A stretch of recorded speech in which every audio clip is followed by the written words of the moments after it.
Pass தான், big pass தான், உள்ள எல்லா லூசு தான். வாரமா உங்களை வெளியே அமிச்சு அந்த சீசன்ல பரபரப்பை கிரியேட் பண்ணாங்க. இந்த சீசன்ல என்ன வந்து இது பண்ணி பரபரப்பை ஒரு திவாகர்ன்ற ஒரு பர்சனை நீங்க மோட்டிவேட் பண்றது வந்து எனக்கு ரொம்ப விஜய் டிவி மேல இருக்கிற அந்த இமேஜை கம்மி. ரஜினி சாரும் சினிமா பைத்தியம் தான், சிவாஜி சாரும் சினிமா பைத்தியம். நீ யாருன்னு எனக்கு தெரியும். உள்ள வரும்போதே நான் வெளியே போனாதான் ப்ரோக்ராம் கவனிக்க. பிக் பாஸ் நமக்கு மேல யாரா பிக் பாஸ்? ஆனா ஒரு விஜய் சேது ஒரு புடி பிடிச்சிட்டு வந்திருக்கலாமோன்னு எனக்கு தோணுது. இப்ப இது பிக் பாஸ் என்ன பண்ணுதுன்னா உங்களை டோட்டலாவே நீ குப்பையா இருக்கிறது. அவங்க வந்து டிரான்ஸ்ஜெண்டர்னே எனக்கு தெரியாது சார். உள்ள நான் அந்த பொண்ணை தூக்கி போடுற மாதிரி நீ என்ன லவ் பண்ணும். ஸ்டேஜில் நான் ஏறின உடனே என்னை பேசவே விடக்கூடாது. இவர் வந்து எதையோ பழச மனசில் வச்சுக்கிட்டு நம்ம பண்ணி.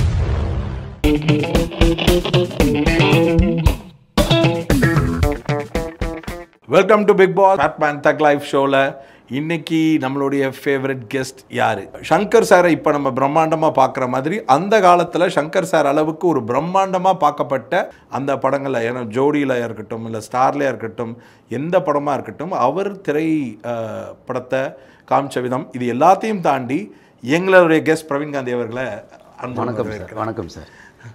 என்ன சீனியர்னு சொல்கிறத விட சார் பயனியர்னு சொல்லுங்கள் சார். நான் என்றைக்குமே வந்து சீனியர்ன்றது இந்த நிமிஷத்தில் இருக்கிறவனுக்கு சீனியரும் கிடையாது ஜூனியரும் கிடையாது. இந்த நிமிஷத்தில் நான் என்ன நான் நினச்சிக்கிட்டு இருக்கேன்றதில் I am always pioneer. I am not senior and junior. Anyway நல்ல ஒரு ஓப்பனிங் கொடுத்தீங்க. பிக்சரோட டேக் ஆஃபுக்கு நல்ல ஓப்பனிங். எனிவே இப்போ நான் ஒரு ஓப்பனிங் ஒன்று கொடுக்குறேன். என்னென்னா விஜயகாந்த் சாரோடைய ஒரு பாட்டு வந்து ரொம்ப ஃபேமஸான ஒரு பாட்டு. அது ராசிதான் கை ராசிதான் ஓ முகமே ராசிதான். அந்த பாட்டை பாசு தான் பிக் பாசு தான் உள்ள எல்லா லூசு தான். பாசு தான் பிக் பாசு தான் உள்ள எல்லா லூசு தான். ஐயையோ உள்ள ஒரு பிட்டு படம் கூட சேர்ந்து ஓடுதே. பாகிஸ்தான் வாரு அங்க தினம் நடந்து கழுவி ஊத்துது. பாசு தான் பிக் பாசு தான் உள்ள எல்லா லூசு தான். இது என்னோட ஒப்பீனியன் இல்லை சார், மக்களுடைய ஒப்பீனியனை நான் பாடலா கன்வெர்ட் பண்ணிட்டேன். ஐயோ மொத்த இன்டர்வியூ போச்சே. பிரிச்சு கேட்க வேண்டியதெல்லாம் எனக்கு என்னன்னா சார், போகும்போது எனக்கு நான் சார் நீங்கள் போயிருக்கீங்க, உங்களை ப்ரொடியூசராக உங்களை எனக்கு நிறைய தெரியும், நிறைய யங்ஸ்டர்ஸுக்கு வாய்ப்பு கொடுத்துருக்குறீங்க, பெரிய தயாரிப்பாளர். அது இல்லாமல் நம்ம 2 பேர் சேர்ந்து ஒரு தயாரிப்பாளர் சங்க தேர்தலில் நீங்கள் பொருளாளராக நின்னீங்க, நம்ம நின்னோம். அதில் ஒரு அனுபவம். அதெல்லாம் மீறி பிக் பாஸில் நீங்கள் அடி எடுத்து வச்சிங்க. வாரமாக உங்களை வெளியே அமிச்சு அந்த சீசனில் பரபரப்பை கிரியேட் பண்ணாங்க. இந்த சீசனில் என்ன வந்து இது பண்ணி பரபரப்பை கிரியேட் பண்ணியிருக்காங்க. பட் எனிவே உங்களாலேயும் என்னாலையும் பிக் பாஸ் வாழ்ந்துருச்சு சார். சார் நம்ம ஒரு சார் நமக்கு வந்து எல்லாத்தையும் பார்த்தாச்சு, நீங்களும் சரி நானும் பார்த்துட்டோம். நமக்கு இனிமேல் நம்ம ஒரு வேலையை செய்கிறோம், அந்த போன இடம் உருப்படணும். இப்போ என்னை வெளியே அமிச்சதுனால அந்த வாரம் பூரா தமிழக முதல்வர் வரைக்கும் போயிருக்கோம். பிக் பாஸ் ஆமா பிரவீன் காந்தி ஏதாவது டிஎம்கேலாம் ஏற்றி பேசிட்டு இருப்பாப்லையா, அவரை தூக்கிட்டாங்களா அப்படின்ற லெவலுக்கு அது இன்னைக்கு தமிழ்நாடோட அந்த வாரத்துலேருந்து அது கவனிக்கப்படுற பொருளாக மாறிச்சு. 2வது உங்கள் கூட நீங்கள் நிறைய கிட்டத்தட்ட விஜய் டிவியோட அதை வந்து வியூகம் பண்ணுறதுல நீங்கள் தான் எக்ஸ்பர்ட் அப்படின்றது வெளியே ஒரு பேர் உண்டு. சார் என்ன சொல்ல போகிறாரோ அதுதான் ஃபைனல் அத்தாரிட்டின்னு. ஸோ இப்போ நான் வந்து நியாயமாக உங்ககிட்ட இருந்து நிறைய எதிர்பார்க்குறேன் சார். Yes sir. அதாவது சில பேர் சொல்லுவாங்களே, சில பேர் அவங்க படத்தை ரிப்பீட்டாக போட்டு ஜெயிப்பாங்க. அவர் எடுத்தவர் இவர் தான் ரிப்பீட்டில் போட்டு இந்த வருஷம் இந்த வார்த்தை விஜய் டிவியில் உங்களுக்கு நடந்த ஒரு நல்லதாக நான் இதை பார்க்குறேன். இல்லை உண்மையிலே சார் விஜய் டிவிக்கு ஹேட்ஸ் ஆஃப். ஏன்னா மக்களுக்கு பிரவீன் காந்தி, ஏன்னா இப்போ இந்த சமீபத்தில் ஆஃப்டர் கூலி நாகார்ஜுன் சாரோட ரீபேக்கு அப்புறம் சோனியா பாட்டு பெரிய வைரல். சோஷியல் மீடியா எங்கே போனாலும் சோனியா பாட்டு இல்லாமல் போனியே ஆவறது இல்லை. உங்களுக்கு தெரியும் நினைக்கிறேன் சார். லோகேஷ் கனகராஜ் ரொம்ப ஸ்பெசிஃபிக்காக நாகார்ஜுன் சார்கிட்ட நீங்கள் ரச்சகல்ல வச்ச ஃபங்கு தான் வைக்கணும், அப்படிதான் வேணும்னு சொல்லி கேட்டு வாங்கி. இப்போ பிரதீப் தம்பி அவரும் நாகார்ஜுன் சார்கிட்டே சொல்கிறாரு, எனக்கு ரட்சகன் ஃபேவரட் ஃபிலிமு, அதை பார்த்தா நான் வந்து வீட்டிலலாம் திட்டு வாங்கினேன்னா ஏதோ ஒரு. ஸோ பல எனக்கு என்னென்ன சார் அடுத்த ஜென்ரேஷன் கொண்டாடுறத விட அடுத்த ஜென்ரேஷனை குஷிப்படுத்துற டைரக்டரும் கொண்டாடுறாங்க பாத்தீங்களா? ஒரு வாரத்துல வெளியே வந்தது இறைவன் தான். இல்ல சார், அதுல தான் சார் உங்க பக்கம் இறைவன் அதிபயங்கரமா இருந்தார். நீங்க கலவரத்துக்கு முன்னாடி நிலவரத்தை பொறுத்து வெளில வந்துட்டீங்க பாருங்க. உண்மை சார். எனக்கு வெளியே வந்ததுக்கு அப்புறம் எனக்கு நிறைய ஃபோன் கால் வந்தது. எதை திட்ட போறாங்கன்னா, நீங்க போனது பெரிய விஷயம் இல்லைங்க, வெளியே வந்தீங்கல்ல அதுதாங்க பெரிய விஷயம், கூட்டமாங்க அது, ஐயோ நாகாசர கூட்டம் அப்படின்ட்டு ஆளாளுக்கு they are giving different comments about. என்னன்னா விஜய் டிவின்றது ஒரு பெரிய, அதுவும் இன்னைக்கு ஜியோ ஹாட் ஸ்டார் வேற உள்ள சேர்ந்துருக்கு அப்படின்னும் போது நிறைய எதிர்பார்ப்பு கூடியிருக்கு.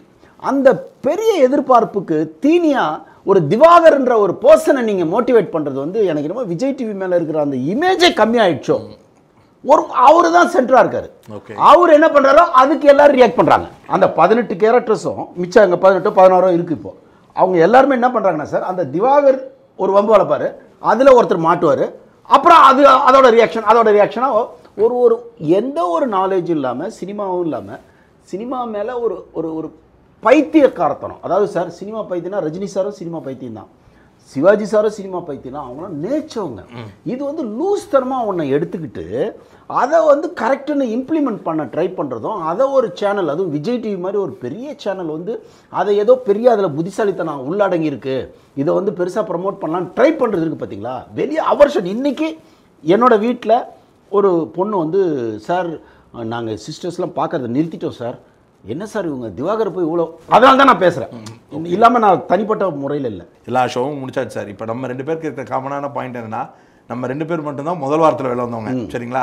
நம்ம 2 பேருக்கு மட்டும்தான் முதல் வாரத்தில் நடந்த உள்ளுக்குள்ளே நடந்த தில்லுமுள்ளும் தெரியும். ரெண்டாவது உள்ளுக்குள்ளே இப்போ எப்படினா நீங்கள் நீ யாருன்னு எனக்கு தெரியும், நான் யாரு, நம்ம 2 பேருக்கு என்ன நடந்துச்சுன்னு நம்ம 2 பேருக்கு தான் தெரியும். அப்படின்றதுனால மக்கள் முதல்ல இந்த ஷோவை ஓட்டின் அடிப்படையில் பார்க்குறாங்க. இந்த ஷோ ஓட்டின் அடிப்படையில் போல நான் என்னுடைய முதல் நாள் வெளியில் வந்ததுலேருந்தே பதிவை ரொம்ப தீர்க்கமாக பண்ணிட்டேன். இது ஓட்டோட அடிப்படையில் இந்த ஷோ நடக்கல, இது அவங்க முடிவு பண்ணுறது தான். உங்களை எதுக்கு எடுத்திருப்பாங்க நீங்க நினைக்கிறீங்க? ஹைப்புக்கு தான் சார், ஹைப்புக்கு தான்.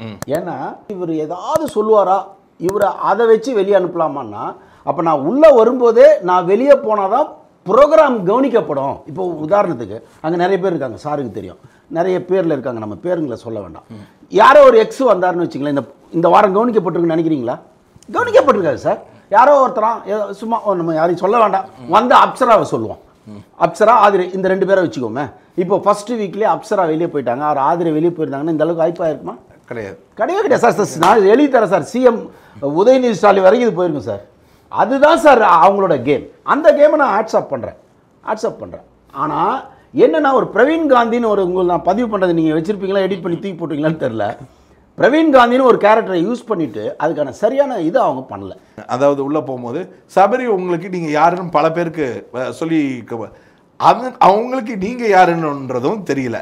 இத இல்ல தெரியுது சார், எல்லாருமே ரட்சகன் டைரக்டர் பிகாஸ் ஆஃப் லேட்டஸ்டா சோனியா ஹிட்ன்றதுனால இல்ல they connected. நீங்க யாரு தெரியலனா நீங்க தானா அதுன்றது தெரியல. ஓகே ஓகே நான் சொல்றது நீங்க தானா அதுன்றது எல்லாருக்கும். சரி, சபரி மாதிரி சபரியாவது கொஞ்சம் ரிலேட்டட் டு த மீடியா, மற்றவங்களாம் பெருசா மீடியா பீப்புள் கிடையாது. திரையுலகத்தை சார்ந்த ஒரு நபரா நான் உங்க ஒருத்தரை தான் பாக்குறேன். நிச்சயம்லாம் அந்த திரைத்துறையில தான் சாதிச்சிடலான்ற நம்பிக்கையோட உள்ள வந்தவங்க தான். எங்களுக்கெல்லாம் ஒரு பார்வை எப்படி இருந்துச்சுன்னா, இந்த மனுஷன் நல்லா தானே இருந்தாரு, இவருக்கு தேவையாது இல்ல. அதாவது அவர் எட்ட படத்தில் இருக்கிற ஒரு ஆர்டிஸ்டை திருப்பி இப்போ வரைக்குமே எவனாலும் டேட் வாங்க முடியாது. ரெண்டாவது அந்த மாதிரி படமும் யாராலையும் இப்போ வரைக்கும் கொடுக்க முடியாது. எங்கேயாவது ஒரு இடத்துல பெரிய தப்பு பண்ணிட்டோம், இது ஷோ நல்ல ஷோ, ஆனால் இவனுங்களுக்கு நடுவில் உள்ள வந்து மாட்டிக்கிட்டோமே அப்படின்னு தோணிருக்கா? ஃபர்ஸ்ட் டே 8 மணிக்கே வந்துருச்சு, கோத்து விட்டானுங்கடா. என்னன்னா சார், திவாகருக்கும் பிரவீன் ராஜுக்கும் சண்டை எடுத்த உடனே. அது படுக்கிறதுல அது ரொம்ப சில விஷயங்களை சொல்ல வேண்டாம், சண்டை. அந்த சண்டையில் பார்த்தா உள்ள அந்த இன்னொரு கவின்னு ஒரு பொண்ணு, அந்த பொண்ணு கெவி அதுவும் உள்ள வந்து எல்லாம் மல்லு கட்டுதுங்க. எனக்கு அப்படியே ஷாக்கிங்காக நான் பார்க்குறேன். நான் சார் சண்டைங்கிறது எப்போ எதுக்கோ வரணும், ஃபர்ஸ்ட் டே யாருன்னே தெரியாமல் போட்டால் அடித்தடி மாதிரி போகுது. என்னடா அது தப்பாக இருக்குது அப்படின்னு அப்போவே நான் என்ன பண்ணுறேன்னா, கொஞ்சம் என்னுடைய விஷயங்களை இம்ப்ளிமெண்ட் பண்ண ட்ரை பண்ணுறேன். Okay, but they are not ready to listen. எல்லாமே கேமரா முன்னாடி நம்ம போய் நம்ம இன்னைக்கு என்ன பண்ணணும்னு இண்டிவிஜுவலாக அவங்க ஓடிக்கிட்டே இருக்காங்க. அதுக்காகவே சண்டை வளர்க்குறாங்க. அப்போ அந்த இடமே என்னென்ன சார், சண்டை வலை, அதில் ஏதாவது ஒரு பிரச்சனை பண்ணி மக்களை கவனிக்கவை, இதுதான் அங்கே இருக்குது. நான் யங்ஸ்டர்ஸுக்காக விட்டு கொடுத்துட்றேன் அப்படின்னு என்னை எப்போ வெளியே அனுப்புங்கன்றது தான் அது. ஓகே, நான் தூக்கிட்டேன், யங்ஸ்டர்ஸை வச்சிங்க சார், நான் விட்டு கொடுத்துட்றேன்னு. அதுக்கப்புறம் தான் நாமினேஷனுக்கு உள்ளே கூப்பிட்றாங்க. இன்னொன்று சார், என்னை பிக் பாஸ்னு ஒருத்தரை கூப்பிட்டு இன்னொருத்தரை பிக் பாஸ்னு கூப்பிட்றதுல எனக்கு உயிரே போயிடுச்சு. நம்ம தானே பிக் பாஸு, நமக்கு மேலே யாரா பிக் பாஸு சார்? ஒவ்வொருத்தருக்கு அப்படி தானே சார் இருக்கும். நான் சின்ன வயசுலேருந்தே அப்படி தான் சார். ஒரு நாள் கூத்துன்னு வந்து முத்திரை கூத்துறான், நான் ஒரு நாள் கூத்தா அப்படின்ட்டு ஏறுது எனக்கு. என்னை யாரும் கை காட்டக்கூடாது, அதே நேரத்தில் நான் நீங்கள் சரியில்லைன்னு நான் கை காட்ட மாட்டேன். அது நான் சில பாலிசி வச்சுருக்கேன். ஓகே, இப்போது பிரவீன் ராஜையும் இவரையும் வந்து சண்டையை சொல்லிட்டேன் சார். எனக்கு அது சொல்ல விருப்பம் இல்லை. நான் அவர்கிட்ட சொல்கிறேன், யார்கிட்ட பிக் பாஸ் கிட்ட சொல்கிறேன், இது மாதிரி எனக்கு ஒரே நாள் பழக்கத்தில் எப்படிங்க சொல்கிறது, எனக்கு இன்னொரு கொஞ்சம் டைம் கொடுங்க அப்படின்னு சொன்னோன்னே, இல்லை நீங்கள் 5 நிமிஷத்துக்குள்ளே சொல்லுங்கன்னொன்னே, சரிட்டு காலையில் நடந்த சம்பவத்தை மனசில் வச்சு இவங்க 2 பேர்னு சொல்கிறேன். ஆனால் நான் முழு மனசோட சொல்லலை சார் அப்படின்னு தான் சொல்லிட்டு வந்தேன். ஸோ அங்கேயே அவங்க டிசைட் பண்ணிட்டாங்க, இவர் இந்த ஷோக்கு ஃபிட் ஆக மாட்டார் அப்படின்னு அவங்க டிசைட் பண்ணிட்டாங்க. ஸோ நான் தான் அதை விதைச்சேன். விஜய் டிவியில் அந்த விதையை விதைத்தது நான் தான். ஆனால் ஒரு விஜய் சேது ஒரு புடி பிடிச்சிட்டு வந்திருக்கலாமோன்னு எனக்கு தோணுது. அதை மட்டும் கொஞ்சம் விட்டுட்டோமோ. வரும் இப்போ உங்களுக்கு வெளியில வந்து ஷோ பார்க்காட்டியும் இந்த ஷோ ரொம்ப தவறாகவும் சமூகத்திற்கு ஒரு ராங் எக்ஸாம்பிளா இந்த சீசன் அமைஞ்சிருச்சு அப்படின்றத ஒத்துக்கிறீங்களா? 100% சார். இப்போ இது பிக் பாஸ் என்ன பண்ணுதுன்னா, உங்களை டோட்டலாகவே நீ குப்பையா இருக்கிறது கரெக்டு நியாயப்படுத்துது சார். வெள்ளிக்கிழமை ஞாயிற்றுக்கிழமை மட்டும் வந்து பஞ்சாயத்து தலைவர் மாதிரி வந்து உட்காந்துக்கிறது, இதை ஏன் பண்ணேன்னு பண்ணும்போதே அவனை சரி பண்ண விட்டுட்டு, சனிக்கிழமை ஞாயிற்றுக்கிழமை வந்து பஞ்சாயத்து பேசிக்கிட்டு என்ன சார், அப்போவே நீங்கள் தூண்டி விட்றீங்கல்ல, ஏன் தூண்டி விட்றீங்க? ஏன் பிக் பாஸ் சொல்லலாம்ல, பேசாதீங்கன்ட்டு, சொல்லாதீங்க, செய்யாதீங்க. உங்களுக்கு பார்வதியை வீட்டுக்குள்ளே இருந்து பார்க்கும்பொழுது ஒரு வாய்ப்பு கிடைச்சா இந்த பொண்ணு சீக்கிரமாக வெளில அனுப்பிடுறது இந்த ஷோக்கு ரொம்ப நல்லது. ஏன்னா இந்த ஷோக்கு முழுக்க கிரியேட்டிவ் டிஸ்டர்பன்ஸ், அதாவது தனித்துவமான ஒவ்வொருத்தங்களுடைய திறமை காட்டுவதற்கான அடையாளம் மொத்தமாக சுரண்டி இந்த ஒரு பொண்ணே ஷோக்குள்ளே எடுத்துகிட்டு போகுது அப்படின்னு உங்களுக்கு தோணுதா? ஒரு விளையாட வந்திருக்கிற இடத்துல என்ன சார் மிஞ்சி என்ன சார் வரும்? நீங்களே வின்னராக உங்களை சொல்ல போகிறாங்க, 100 நாள் ஒரு மெசேஜ் கிடைக்கும், உங்களை பார்ப்பாங்க, ஒரு வின்னர்னு சொல்ல போகிறாங்க, ஒரு அமௌண்ட்டு கிடைக்கும். இதில் 10 சீசனில் வாங்கினவங்களாம் எங்கே சார்? இல்லையா? நம்ம அதையும் யோசிக்கணும். உள்ளே விளையாடுறவங்க அதையும் யோசிக்கணும். சமுதாயத்தில் உங்களை என்னவா பார்ப்பாங்க, வெளியே வந்ததுக்கப்புறம் உங்களுக்கு என்ன மரியாதைகள் தரப்படும், இதெல்லாம் இருக்குல்ல. யார் அவங்களாம் எங்கே ஓவியா எங்கே போனாங்க? ஓவியெல்லாம் எனக்கு அப்படி பிடிச்சது அந்த பொண்ணை. எத்தனை பேர் எங்கே போனாங்க அவங்கெல்லாம்? ஸோ என்ன what I'm trying to say, அந்த பாருங்கிற கேரக்டர் இதுதான் வாழ்க்கை. இதுக்குள்ளே எப்படியும் நம்ம தான் பேசு பொருளாக இருக்கணும். இப்போ அவங்க என்ன பண்ணிட்டாங்க, நம்ம 2 பேரையும் இவங்க வெளியே அனுப்ப மாட்டாங்க, ஓகே, நாம இவங்களுக்கு தேவை. அப்போ நம்ம எக்ஸ்ட்ரீமாக எல்லாரையும் டார்ச்சர் பண்ணாலும் அது கேமாக கன்வெர்ட் ஆகுதுன்னு அவங்க அந்த மூடு எடுத்து எல்லாரையும் டார்ச்சர் பண்ணுறாங்க. இந்த பொண்ணு என்டர்டைனை கெடுக்குது, சண்டையா மாத்துது. இது வந்து ஒரு சண்டை களம், மீன் கடை மார்க்கெட்டு, கொலாயடி சண்டை அப்படின்னு வந்து நிறைய பேர் பார்க்கறத தவிர்க்கிறாங்க. பாரு வீட்டிலே பார்க்க மாட்டாங்க சார். உங்களுடைய பார்வையில் அப்சரா அண்ட் ஆதிரை இவங்களுடைய எலிமினேஷனில் யார் இருந்திருக்கலாம், இல்லை இவங்க வெளில வந்தது பெட்டர் தான் அப்படின்னும், ரெண்டாவது இவங்க 2 பேருடைய எலிமினேஷனில் நீங்கள் பார்த்து உங்களுடைய கணிப்பில் இவங்க சீக்கிரம் வந்துடுவாங்கன்னு என் கெஸ்ட்டில் தான் இருந்தாங்க, அப்படி இருக்கா அப்சராவும் ஆதிரையும்? ஆதிரை வந்தது எனக்கு வந்து கரெக்டு தான், நியாயமாக தான் இருந்தது. பட் அப்சரா வந்துடக்கூடாது. ஏன் வந்துடக்கூடாதுன்னா, எனக்கு உண்மையை சொல்லட்டுமா சார், அவங்க வந்து டிரான்ஸ்ஜெண்டர்னே எனக்கு தெரியாது சார் உள்ளே இருந்த வரைக்கும். நான் வந்து அவங்கள ஒரு ஏஞ்சல்னே சொல்லிட்டு இருந்தேன். ஏன்னா அவங்களோட பிஹேவியர்ஸு, அவங்களோட ஆட்டிடியூட்லாம் வந்து அப்படி ஒரு ரெஸ்பெக்ட் வர மாதிரி இருக்கும். பேசினா அவ்வளோ ப்ரில்லியண்ட் அந்த பொண்ணு. ஈவன் அரோரா அவ்வளோ ப்ரில்லியண்ட்டு. எனக்கு உண்மையிலே ஆச்சரியமாக இருந்தது. நம்ம வந்து கேரக்டராக அவங்க பண்ணதை வச்சு நம்ம டிசைன் பண்ணுறோம். பட் பேச்சா அந்த மாதிரி பார்த்திங்கன்னா சார் அப்சரா வச்சுருக்கணும். ஏன்னா நம்ம எல்லோரும் என்ன சொல்கிறோம், பெண்களை பாதுகாக்கணும்னு சொல்கிறோம், கரெக்டுங்களா? ரெண்டாவது திருநங்கைகளுக்கு இந்த கவர்மெண்ட் மரியாதை தருது, உலகமே மரியாதை தரப்போகுது. அப்படின்னும் போது தன்னை வந்து ஒரு திருநங்கையினே வெளியே காட்டிக்காமல், டிரான்ஸ்ஜெண்டர்னே காட்டிக்காமல் ஒரு வேல்யூவாக நடத்திக்கிட்டாங்க அந்த அம்மா. அந்த அம்மா கடைசி வரைக்கும் இருந்திருக்கணும் அப்சரா. ஸோ அது ஒரு தவறான, அது ரொம்ப தவறான முடிவு. ஆனால் அந்த ஷோக்கு அவங்களால தத்தளிக்க முடியுமா சார்? என்ன சார் உங்களுக்கு அதான் சார், அந்த பொண்ணுக்கிட்ட ஒரு திறமை இருக்குது சார், அதை வெளிக்கொண்டு வரணும் சார். அதுக்கப்புறம் அவங்கள்ட்ட இந்த கண்டென்ட் பத்தல் வேலை என்ன சார் இப்படி பெருக்கிறது வேலை செய்ய இது ஒரு இதுவா சார்? நீங்க எந்த வேலையும் செய்யல, என்ன வேலை செய்யணும்? ஆதிரையை பற்றின உங்களை ஆதிரைக்கு சார் ஆதிரையோட ஆட்டிடியூட் நான் சொல்கிறேன், வெறுப்பாக பேசுவாங்க, டக்குன்னு பேசுவாங்க. அதாவது என்ன நடக்குதுன்னா ஃபஸ்ட்டு வீக்கில் அவங்க செலக்ட் ஆகிறாங்க. எதுக்குன்னா தலைக்கு 3 பேர் செலக்ட் ஆகிறாங்க. அடுத்த நாள் துஷார் வந்து ரெடி ஆகிறான். அன்னைக்கு மதியம் பார்த்தீங்கன்னா இவங்க கேரக்டர் அப்படியே மாறுது. அவ்வளோ ஒரு சவுண்டு எல்லாமே மாறுது.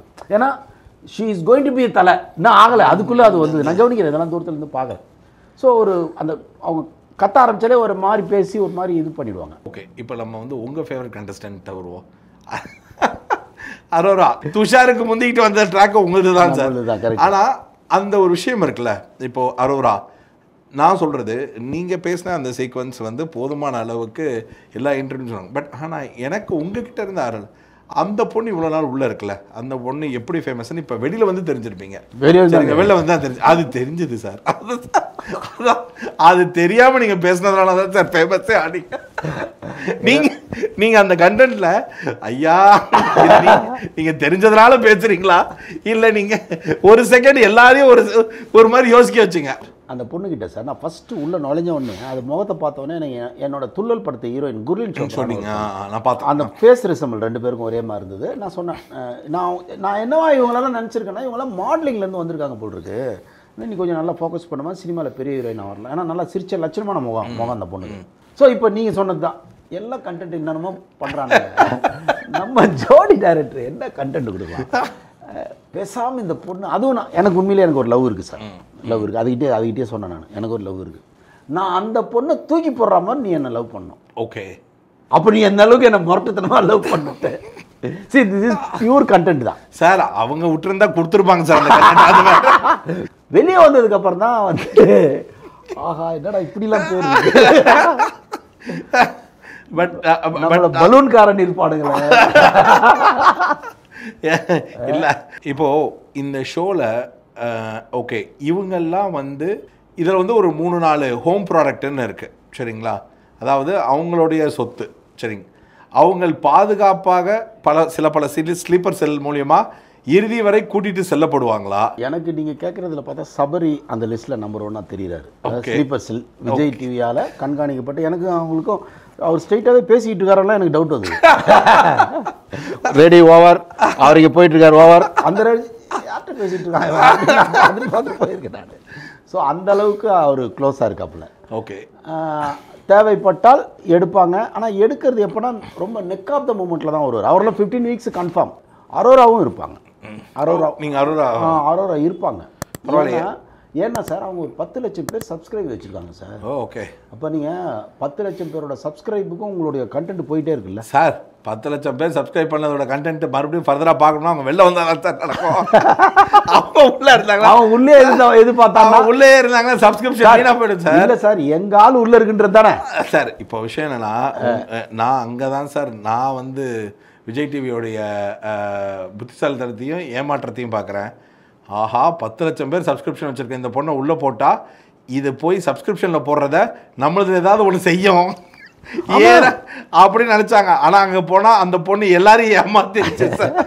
விஜய் சேதுபதியால் அன்னைக்கு அந்த எலிமினேஷனில் நீங்கள் வந்து ஒரு அப்செட் ஆகிட்டீங்க. அதாவது அது விஜய் சேதுபதியால் அது மக்களால் அப்படின்னு மக்களால் நம்ப வச்சு உங்களை வந்து உங்களுக்கு ஓட் கம்மியாக இருக்கு அப்படின்னு சொல்லி ஒன்று சொல்லி வெளில அனுப்புனாங்க. விஜய் சேதுபதி சார் நீங்கள் உள்ளே போகும்போதும் சரி வெளில இருக்கும்போதும் சரி உங்களுக்கான அந்த ஸ்பேஸ் ஃபஸ்ட்டு அவர் கொடுக்காத ஸ்பேஸ் அது உங்களுக்கு எவ்வளோ வலிச்சுது? ஒன்றும் இல்லை சார், அது எனக்கும் விஜய் சேதுபதி சாருக்கும் ஒரு நல்ல ஃப்ரெண்ட்ஷிப் இருந்தது உண்மை. ஏன்னா அவர் ரஜினிகாந்த் மாதிரி ஒருவர் அன்றைக்கி கூட நான் ஸ்டேஜ் அப்படி இருந்தது. அப்புறம் ஒரு வாட்டி அவருக்கு கதை சொல்ல போகிறேன் மதுரையில். ஒரு நல்ல கதை சொல்கிறேன், ஆக்ஷன் கதை. அவர் என்ன சொல்கிறாருன்னா இந்த ஆக்ஷன் எனக்கு தாங்காது, இது ரவி தேஜாவுக்கு சொல்லுங்கன்னு சொல்கிறாரு. அதுவும் நல்ல சாய்ஸ். அப்படி தான் எங்களுக்குள்ளே இருக்குது. இந்த 96 பஞ்சாயத்தில் என் பேரை ஏதாவது மிஸ்யூஸ் பண்ணிட்டாங்களோ, அதாவது அந்த நேரத்தில் விஜய் சேதுபதி சார் ஒரு பெரிய பணத்தை இழக்க வேண்டியதாக ஏற்பட்டிருக்கு. அவர் கை காசு போட்டு தான் அந்த படம் ரிலீஸ் ஆச்சு இல்லை, அதுக்கு யாரோ பிரவீன் காந்தி காரணம்னு சொல்லியிருப்பாங்களோ அப்படின்னு எனக்கு அவர் என் மேலே ஒரு கோபத்தில் இருந்திருக்காரு. ஸோ அந்த வஞ்சம் தீர்க்கப்பட்டு அதை நான் எங்கே கண்டுபிடிச்சேன்னா சார், அந்த 96 ரிலீஸ் ஆகி கொஞ்ச நாளைக்கு அப்புறம் ஒரு விஜய் சேதுபதி சாருக்கு ஷூட்டிங்கில் போயிட்டு கதை சொல்ல போகிறேன். அதுக்கு முன்னாடி அவர் கொடுத்த மரியாதை வேறையாக இருந்தால் அங்கே ரொம்ப ஒரு மூஞ்சில் அடிச்ச மாதிரி அப்படி பேசக்கூடிய ஆள் இல்லை விஜய் சேதுபதி. ஏன் இப்படி பேசுகிறாரு, என்ன காரணமாக இருக்கணும்னா அப்போ நான் எனக்கு ஒரு மாதிரி கெஸ் ஆச்சு 96. ஏன்னா நான் எல்லாமே நம்ம தான் அப்போ இருந்து பண்ணிகிட்டு இருந்தோம். பிரவீன் காந்தி தான் அப்படி கோத்து விட்டாருன்னு அவருக்கு யாராவது சொல்லிட்டாங்களா, அவர் என் மேலே கோவத்தில் இருக்காரா தெரில எனக்கு. அதுக்கப்புறம் நான் அதை விட்டுட்டேன். அன்னைக்கு அவர் அந்த லாஸ்ட்டு 2 days இன்னமும் நீங்கள் பார்த்தீங்கன்னா சார், அந்த ஸ்டேஜில் நான் ஏறின உடனே என்னை பேசவே விடக்கூடாதுன்னு டெலிபரேட்டாக ஒரு லேடியை எந்திரிச்சு பேச வச்சார். பார்த்தீங்கல்ல சார், வேணும்னே அது எல்லாமே செட்டப். அது அப்போ தான் நான் புரிஞ்சுக்கிட்டேன் எல்லாம் இங்கே எல்லாமே செட் பண்ணி வச்சுருக்காங்கன்ட்டு. ஏன்னா நான் ஏதாவது நிறைய பேசலாம். சார் பட்னியில் இருக்காங்க சார் பட்னியில் இருக்காங்க சார் நிறைய சொல்லிட்டு இருந்தார். நான் ஆக்சுவலி அவர் பாராட்ட தான் வரேன், நான் பாராட்டலான்ட்டு. ஏன்னா இப்போ நம்ம அவரோட ட்ராவல் பண்ண போகிறோம். ஒருவேளை அவர் 96 மனசில் வச்சுக்கிட்டு நமக்கு ஏதாவது வந்து பண்ணிடக்கூடாதுன்றதுக்காக நான் என்ன பண்ணிட்டேன், அவரை நல்ல ஃப்ரெண்ட்லியாகவே ஆக்கிடலான்ட்டு பண்ணுறேன். அப்புறம் பேசிட்டு வரோம். ஆனால் அவருக்குள்ளே அந்த பஞ்சம் இருந்திருக்கு. அதை எப்போ நான் கன்ஃபார்ம் பண்ணுறேன்னா, சாட்டர்டே என்கிட்ட அவ்வளோ அவர் ரியாக்ட் பண்ண வேண்டிய அவசியம் இல்லை. ரொம்ப ரியாக்ட் பண்ணிட்டார், ஓவராக ரியாக்ட் பண்ணார். அப்போ தான் நான் தெரிஞ்சுக்கிட்டேன், இவர் வந்து எதையோ பழச மனசில் வச்சுக்கிட்டு நம்ம பண்ணிட்டாரு அப்படின்னு. எனக்கு அது எப்படின்னா, இப்போது ஒருத்தரை எலிமினேட் பண்ணுறோம் வெளியே அனுப்புகிறோன்றத first week Praveen Gandhi sir எவ்வளோ பெரிய ஆள் அப்படிங்கிற ஒரு சின்ன வேதனை கூட, ஒரு மனிதநேய வேதனை கூட இல்லை சார். அது கேம் சார். ஒரு பிரவீன் காந்தின்றது எவ்வளோ பெரிய ஆள் தெரியும், அவரே சொல்லியிருக்காரு, வார்த்தைக்கு வார்த்தை சார் போட்டு பேசுகிறாரு. அப்போ என் மேலே வஞ்சம் இல்லைன்னு வச்சுங்களேன், அது சொல்கிறதே தயங்கி தான் சொல்ல வரும். சாரி சார், வேறு வழி இல்லாமல் உங்கள் பேரை சொல்ல வேண்டியதாக இருக்குது. அப்படி வந்தால் அது வேறு. இது எப்படா எடுத்து காட்டலான்னு துடிச்சிக்கிட்டு இருக்காரு அவர். அந்த 96 வழி அப்படியே எடுத்து வெளியே காட்டுறாரு. 96 அப்பா என் மைண்டில் இறங்கி நான் புரிஞ்சுக்கிட்டேன். ஓகே நம்ம சரி ஓகே. ஸோ உங்கள் பார்வையில் வந்து வஞ்சம் தீர்க்கப்பட்டது பரவாயில்ல. ஆனால் அவர் புரிதல் இல்லாமல் பண்ணிட்டாரு. 80 நாளைக்கு ட்ரெஸ் எடுத்து வச்சிருக்கேன் சார். வாங்கின காசை பூரா எனக்கு ட்ரெஸ்ஸாக வாங்கி வச்சிட்டேன். என்னடா இவனுங்க ஒரே வார்த்தையில் அனுப்பிச்சிட்டானுங்க. நம்ம எங்கே இது, நம்ம என்னென்னமோ சொல்லணும்னு நினச்சி வந்தோமே, வந்த பர்பஸே சால்வ் ஆகலையே, இதெல்லாம் தான் மைண்டில் ஓடுது. அப்புறம் பார்த்தா இதுங்களாம் சார் நீங்கள் போகிறீங்களா சார், அங்கே தான் அந்த இது வந்துட்டேன். விட்டுறக்கூடாது, இதுங்க நம்மளை தோல்வியாளராக கன்வெர்ட் பண்ண ட்ரை பண்ணுதுங்கன்ட்டு அங்கே அந்த கேம் வேணும். அப்புறம் திருப்பி இங்கே வந்து விஜய் சேதுபதி ஸ்டேஜுக்கு வெளியே கொஞ்ச நேரம் உட்காந்துட்டு இருக்கும்போது நான் கொஞ்சம் மூட் ஆஃப்லேயே இருக்கேன், என்னடா இப்படி ஆகிப்போச்சு அப்படின்னு. ஆனால் சார் அந்த நேரத்தில் ஸ்பேஸுன்னு நான் பேச வேண்டிய அவசியமே இல்லை சார், என் மைண்டில் இல்லை சார், பிளானே இல்லை சார். ஆக்சுவலி என்னோடய இப்போதைய லைஃப் ஸ்டைல் என்ன தெரியுமா சார், நான் 24 மணி நேரமாக ஸ்பேஸை பற்றி தான் சார் நினச்சிட்ருப்பேன். நான் நாளைக்கு என்ன பண்ண போகிறேன், நேற்று ஏன் இப்படி ஆயிடுச்சு, விஜய் சேதுபதி, இதெல்லாம் நீங்கள் கேட்கறதுனால நான் பேசுகிறேன். இல்லைன்னா நான் பேசவே மாட்டேன். ஏன்னா நான் யோசிக்கிறதுக்கு இந்த ஸ்பேஸ் இருக்குது. நான் இல்லை, நீங்கள் எல்லாருமே. ஏன்னா இந்த ஸ்பேஸுன்றது தான் சார் உண்மையான கடவுள். ஓகே, இதோட படைப்பு தான் பூமி சூரியன் எல்லாம், இதோட இந்த ஸ்பேஸோட படைப்பு தான். நீங்கள் உலகத்தில் எங்கே போனாலும் இது இருக்கும் சார். ஓகே, செத்தாலும் இது உள்ள தான் சார் நம்ம இருக்க போகிறோம். இப்போ நான் செத்துட்டேன் சார், செத்துட்டா நான் எங்கே இருப்பேன்னு நினைக்கிறீங்க? இந்த ஸ்பேஸ்க்குள்ளே தான் இருப்பேன். நான் இருக்கும்போதே இந்த ஸ்பேஸை லவ் பண்ணிட்டேன்னா எனக்கு மரண பயம் போயிடுச்சுல்ல. ஓகே, நான் அந்த எக்ஸ்ட்ரீம் போயிட்டேன். ஓகே, எனக்கு தோல்வி இப்போ ஜெயிச்சிட்டாருன்னு வச்சுங்க சார், ஜெயிச்ச ஒரு பர்சனாலிட்டிக்கு அவார்டு கொடுப்பாங்கல்ல, நான் அங்கே போயிடுவேன், நான் அவனாக இருப்பேன். பயமே, மரண பயமே இல்லை சார் எனக்கு. ஏன்னா எனக்கு மரணம் இல்லை, நான் எப்போவுமே இருப்பேன். இதுதான், இதை ஸ்ட்ராங்காக சொல்கிறது தான் இந்து மதம். ஓகே, நம்மளுடைய ஆதிசங்கரர் ரொம்ப ஸ்ட்ராங்காக சொல்லிட்டு போயிருக்காரு. இதை விவேகானந்தர்லாம் நிறைய சொல்லியிருக்காரு. அமெரிக்கா போய் அவர் பேசுறது பூரா தான் பேஸா ஸ்பிரிச்சுவலி ஸ்பேஸை டிஃபைன் பண்ண ட்ரை பண்ணியிருக்கீங்க. எஸ், இதை 100 நாள் எப்படியாவது மக்களுக்கு சொல்லலாம். ப்ளஸ் பெண்கள் மிக சக்தி வாய்ந்தவர்கள், இதை ரெண்டுத்தையும் சொல்லிடலான்னு தான் உள்ள நுழைஞ்சேன் சார். அண்டு கொஞ்சம் காசு.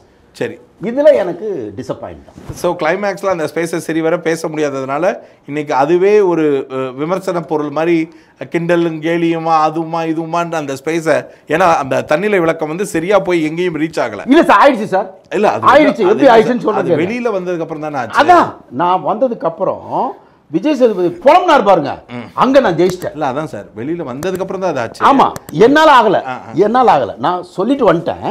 ஆனா அந்த ஸ்பேஸுங்கிற அந்த மகாசக்தி என்ன பண்ணுது, விஜய் சேதுபதி மண்டைக்குள்ள திணிக்குது. திருப்பி சம்மந்தம் இல்லாமல் வந்து அவர் வேறு இங்கே இருப்பேன் அங்கே இருப்பேன்னு சொல்லிட்டு போயிட்டாருன்னு கிண்டலாக ஆரம்பிக்கிறாரு. அவர் நம்மளை நையாண்டி தான் பண்ணுறாரு. ஆனால் ஸ்பேஸ்ன்னு ஒரு விஷயத்தை நான் பதிவு பண்ணிட்டேன். அடுத்த வாரமும் அது கண்டினியூ ஆகுது. இந்த பிரவீன் சார் வேறு வந்துட்டு ஸ்பேஸ்ன்ட்டு போயிட்டாரு, என் வாயில் வேறு அடிக்கடிக்கு ஸ்பேஸ்ன்னு வருதுன்னு பார்த்தா. போன வாரம் பார்த்தீங்கன்னா 3 முறை ஸ்பேஸ் யூஸ் பண்ணியிருக்காரு. ஸோ என் வேலை finished. I done my job. Okay, I done my job. I done my job. இவ்வளோலாம் நடந்துருச்சுல்ல அன்னைக்கு, இதெல்லாம் ரொம்ப டிசப்பாயிண்ட்.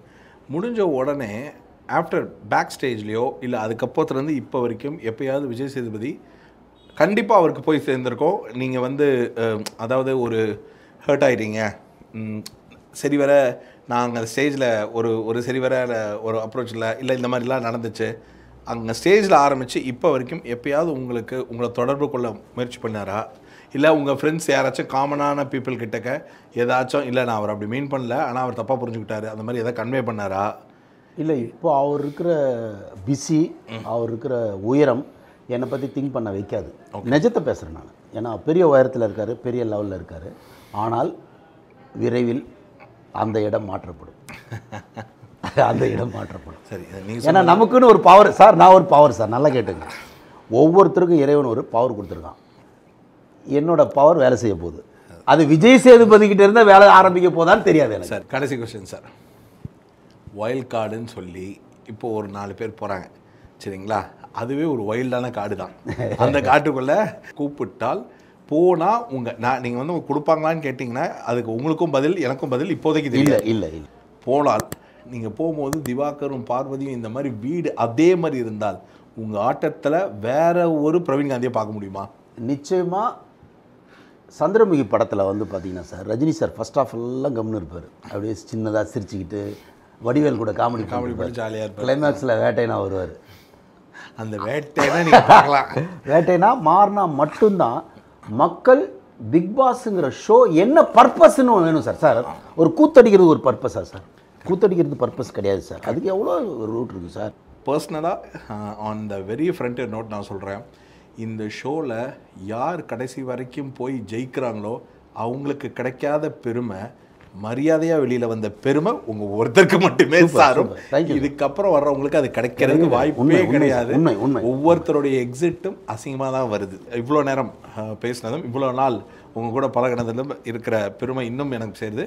அண்ட் சார் நான் சொல்கிறேன், நிச்சயம் இன்னொரு சர்க்கிள், அதாவது உங்கள் ஸ்பேஸ் உங்களுக்கு இன்னொரு அந்த மாற்றத்தை ஏற்படுத்தி மறுபடியும் நல்ல பாடல்களோடு மறுபடியும் உங்கள் ஸ்டைலில் ஒரு படத்தை எதிர்பார்க்குறோம். Ratchagan 2 I am trying. Nagarjun sir try பண்ணுறேன். நடந்தால் சந்தோஷம். டெஃபினட்டாக நடக்கும். அந்த ஷோக்கு போயிருந்தா கூட ஹோஸ்ட்டுக்கு உங்களுக்கு யாருனாலும் அவ்வளோ லவபிளாக இருந்திருக்கும். ஓகே ஃபைன், இது ஒரு அனுபவம் தானே. ஃபைன் சார், அடுத்த தெலுங்குல சந்திப்போம். எஸ் சார், మీరు తెలుగులో మాట్లాడండి. தேங்க்யூ சார், உங்கள் நல்லா நன்றி. ஃபேக்ட் மானு இவ எப்பவுமே ஃபேக்ட் மட்டும் பேசு.